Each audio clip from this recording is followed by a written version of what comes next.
Welcome back to another Tutorial Tuesday. Today we're going to be taking a look at the basics of setting up your car in ACC. We'll take a look at the tire pressures, toe, the anti-roll bars and the aerodynamics screen. We're going to take a look at what the impact of making setup changes with these components is. We're also going to analyze the effects of some of the setup changes with the Track Titan platform, where you can analyze your own driving for free and get a couple of extra insights if you sign up with code SETUP.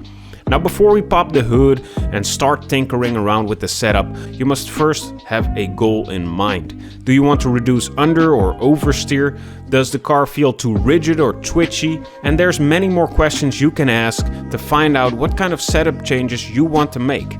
Then, if you have decided on where you want to take that setup, make one change at a time to see how it affects the drivability of the car. If you change more than one thing at a time, it will be harder to figure out which change has which specific effect. So especially if you're new to custom setups, start with one change at a time. Now, with that out of the way, let's jump into it. One of the most important changes you can make in real life and in ACC is optimizing your tire pressures.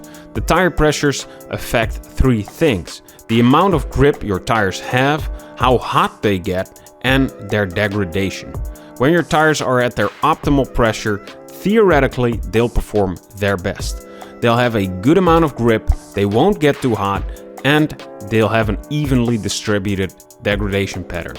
Now, in most cases you want to aim for the optimal tire pressure, which is around 27.7 psi when they're hot. The setup screen shows you the current tire pressure, so if you're making the changes before you start the race, you gotta account for the track temperature as well. If you're struggling for grip a lot, you might want to lower your tire pressures just a little bit. This gives your tires a larger contact patch with the road and therefore should provide you with a little more extra grip. Now, the toe affects the angle of the wheels when you view them from above. If they're pointing inward, we call it toe in, and when they're pointing outwards, you obviously call it toe out. In ACC, a positive toe value corresponds with the toe in. Negative values means toe out. When changing the toe of the front wheels, toe in will make your car more stable, toe out will make your car more responsive in corners, but too much can cause oversteer. And when you change the toe of the rear wheels, toe in will increase the rear stability and toe out will decrease your rear stability, which is definitely not advised unless you want to go drifting. Use toe wisely to make your car more stable or responsive. The anti-roll bars help reduce the body roll of your car during cornering. They connect the left and right wheels together through a short lever arm and greatly affect the nervousness of your car. A common misconception is that stiffer is always better, which is not true. A rule of thumb you can work with is that softer most often means more grip, which goes for the anti-roll bars, for the springs, tire pressures, and so on. You have a front and rear anti-roll bar, and these have the following effects. Your front ARB mostly impacts the behavior of your car on corner entry, and the rear ARB mostly impacts the behavior of your car when you get on the throttle.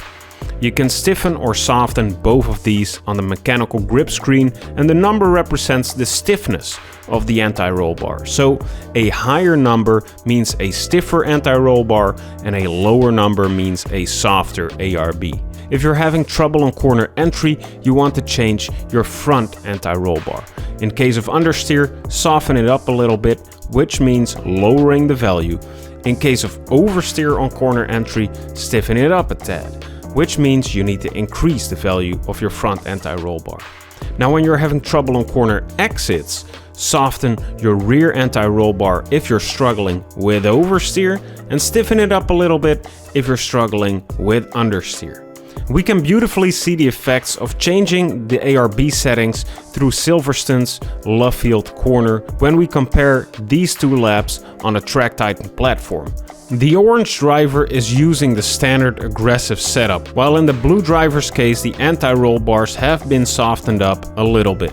In the speed chart, we can see that the blue driver maintains a higher minimum speed throughout the corner while having virtually the same racing line. Now this is a great example of the increased grip softer anti-roll bars can provide. Now we're on to the aerodynamics screen. And the first setup change we can make here is the ride height. The ride height mostly affects the aerodynamic balance of your car. Now if you mess up the balance of your aero, you can make your car very unstable, so watch out with this one.